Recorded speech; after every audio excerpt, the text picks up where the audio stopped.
I had always known the HOA in my neighborhood was pushy, but I'd never imagined they'd go this far.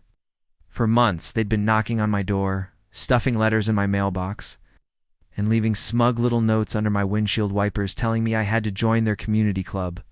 The problem? My house wasn't even under their HOA jurisdiction. I'd bought my property years before the neighborhood developed around me, which meant their rules had no power over me. Still, they didn't like that. To them, I was the outsider, who refused to fall in line. One morning, I walked outside to head to work and froze. My pride and joy, a fully restored classic, was smashed. The entire driver's side was dented, the mirror ripped off, and tire marks stretched. Across my driveway like a mocking signature, my stomach dropped, but the rage hit harder than the shock. I didn't have to wonder who did it.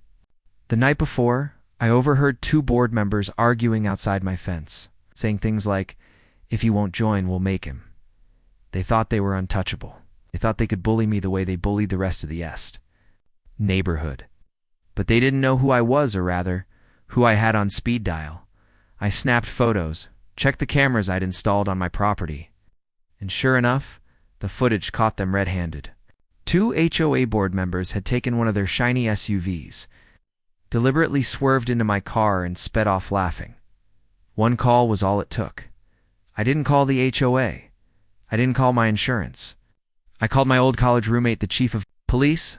Within an hour, officers were at my door. By the next day, the HOA president and her cronies were in handcuffs, charged with vandalism, trespassing, and property destruction. The neighborhood watched in shock as their so-called leaders were paraded into squad cars. Their arrogance had finally caught up to them. And the same people who once boasted about their authority were now begging for mercy. As for me, my car was fully repaired, paid for by the HOA's own funds after a court order drained their reserve account. And the best part? Those board members were banned from holding HOA positions ever again. They wanted to teach me a lesson, but in the end, I taught them one. Never pick a fight with someone who knows exactly how to end it. Asterisk.